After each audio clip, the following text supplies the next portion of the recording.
원활한 대기 확산으로 최근 미세먼지 농도가 좋음으로 예보되고 있는데요. 하지만 늦가을로 접어들면 다시 미세먼지 농도가 높아진다고 합니다. 네, 오늘 날씨학 개론에서는 미세먼지 농도에 대해 알아보겠습니다. K웨더 반기성 예보센터장과 함께합니다. 어서 오세요. 네, 안녕하세요. 반갑습니다. 자, 요즘은 대기질이 깨끗한 편이긴 하지만요. 늦가을로 접어들수록 이동성 고기압이 계속 반복되면서 공기가 정체하고 그러면 미세먼지 농도가 다시 높아질 수 있다고 하더라고요. 자, 그런데 같은 지역이라도 위치에 따라서 미세먼지 농도가 달라질 수 있다고요? 네, 그렇습니다. 예. 이게 이제 2018년 2월 국회에서 열린 미세먼지 대책 세미나에 제가 좀 참석을 했어요. 네. 그래서 아주 다양한 국민의 의견을 좀 들을 기회가 있었는데 이때 이제 질의응답 시간에 한 주부가 일어나서 자, 왜 어린아이들이 공부하는 학교를 미세먼지 농도가 높은 도로 옆에 짓고 비싼 아파트는 도로에서 떨어지는 곳에 짓나요? 네. 아이들이 미세먼지에 더 큰 피해를 본다는 것을 고려하지 않는 것 같습니다. 라고 말하더라고요. 근데 이 주부는요, 아주 정확하게 문제점을 지적하고 있습니다. 연구에 의하면 말이죠, 도로변에는 입자가 작은 초미세먼지가 많아요. 따라서 도로 주변에 사는 사람이나 학생들은 건강에 나쁠 수밖에 없죠. 네. 그럼 이 도로 주변에 발생하는 초미세먼지 실제로 어느 정도로 심각한 건가요? 이제 같은 지역도 교통량에 따라서 초미세먼지 농도가 7%가 낮다고 합니다. 네. 국립환경과학원은 수도권 대기환경청과 2018년 5월 4일부터 9일간 지역별 초미세먼지를 조사를 해봤습니다. 서울 신촌역 그리고 이제 북쪽으로 직선 209m 거리에 위치한 대중교통 전용지구 유프렉스 광장을 대상으로 이제 대기질을 비교해봤죠. 예. 그랬더니 초미세먼지 같은 경우 9일 평균 신촌역은 51.2 마이크로그램 세제곱미터당입니다. 유프렉스는 47.6 마이크로그램 수준이었습니다. 네. 미세먼지를 만드는 황산화물과 질소산화물도 유프렉스가 각각 37.2%, 44.5%가 낮았습니다. 그러니까 교통량이 많은 곳이 초미세먼지 농도가 7% 이상 높다는 정량적인 연구 결과가 나온 것이죠. 예. 이 수치로 밀어서 짐작해 봤을 때도 교통량이 적은 곳에서 사는 곳이 아무래도 건강에 좋지 않겠습니까? 네, 그렇습니다. 자, 물론 도로 주변도 문제지만요. 커다란 차들이 자주 왔다 갔다 하는 공사장 있죠. 이 네. 공사장 역시도 공기오염이 더 심각할 것 같은데 어떤 정도 수준인가요? 네, 맞습니다. 이게 이제 한국환경공단이 수도권 도로 내 미세먼지 농도를 이동 측정 차량으로 2019년 4월에 조사를 해봤어요. 그랬더니 이제 우리가 이제 초미세먼지가 매우 나쁨이 76인데 예. 네. 이걸 초과하는 지역이 334곳에 달했는데 특히 차량 운행이 많을수록 오염 농도가 매우 높았습니다. 그게 몇 퍼센트라고 볼 수 있을까요? 굉장히 많다고 볼 수가 있죠. 예, 일단 한 정확한 제가 30% 정도 네네. 되는 것 같네요. 특히 이제 대형 차량이 드나들고 공사 분쟁이 많은 공사장에서 아주 가장 심했는데요. 예. 놀랍게도 1000마이크로그램을 넘는 도로가 많았다고 합니다. 네. 경기 안산시 단원구 안산천 남로는 무려 2609 마이크로그램으로 관측이 되었는데요. 네. 뭐 1000마이크로그램만 돼도 이건 뭐 말도 안 된다고 하는데 예. 2000 마이크로그램 넘는 곳이 있다니까 믿어지지 않을 정도죠. 특히 도로변에는 비상먼지가 더 더해지면서 더 나쁜데요. 일반 미세먼지 여기에다가 이제 아스팔트 또 타이어 브레이크가 마모될 때 생기는 이 먼지까지 합쳐지기 그렇게 이제 만들어지거든요. 예.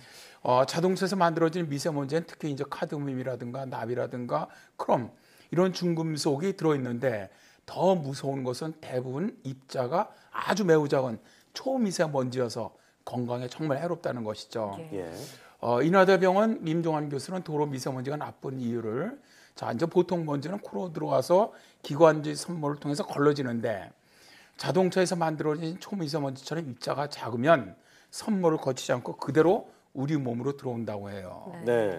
자, 그렇다면 이 앞서 말씀하신 주부의 말처럼 도로 주변에 아이들이 다니는 학교를 짓는 것을 좀 심각하게 봐야 되지 않을까요? 네. 그렇죠. 그래서 2018년에 세계보건기구는 어린이가 오염된 공기에 노출되지 않도록 하기 위해서 학교, 놀이터는 번잡한 도로나 공장 또는 발전소 등 주 오염으로부터 멀리 떨어져 있어야 한다라고 권고하고 나섰습니다. 네. 자, 이제 우리 정부에서도 도로변 미세먼지 농도가 아이들에게 매우 나쁘다는 것을 인식은 하고 있어요. 그래서 이제 환경부 고위 관계자는 학교를 6차선에서 10차선 이런 대로변에 위치시켜 놓고 미세먼지 영향을 줄이기 위해서 공기청정기를 돌리는 방법은 문제가 있다. 잘못됐다. 네, 이렇게 네. 이제 생각을 한다 그래요.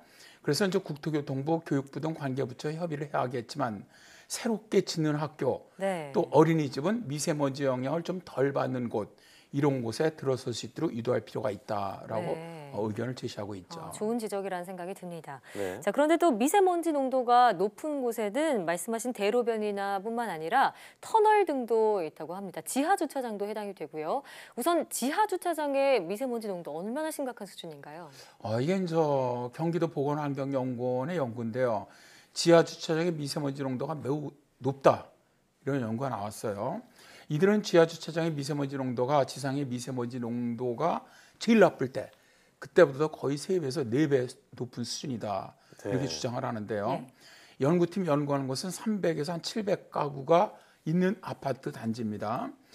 주차장 출입구가 2개 이하인 5개 단지를 선정을 해서 연구를 해봤습니다.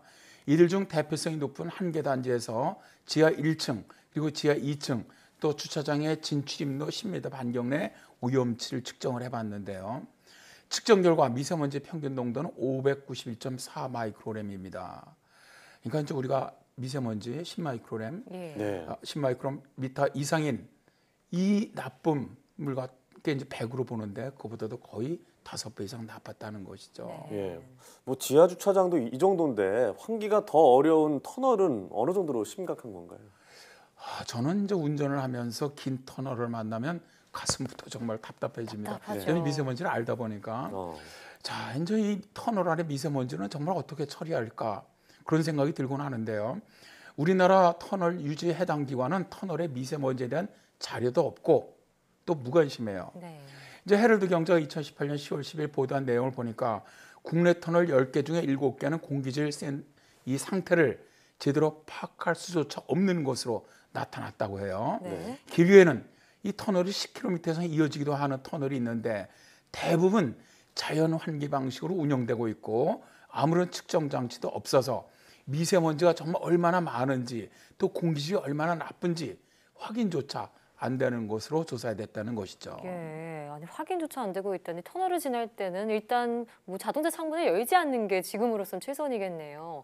자, 그런데 이렇게 뭐 정기적으로 측정하는 방식은 없다고 하더라도 실제로 측정해본 그런 결과 자료가 있는지 궁금한데요. 네. 한 번 있었습니다. 예, 2017년에 인천시 보건환경연구원이 이제 김포, 인천 고속도로 구간인 북항터널이죠. 이게 구간이 5.6km예요. 네. 미세먼지를 측정해봤습니다.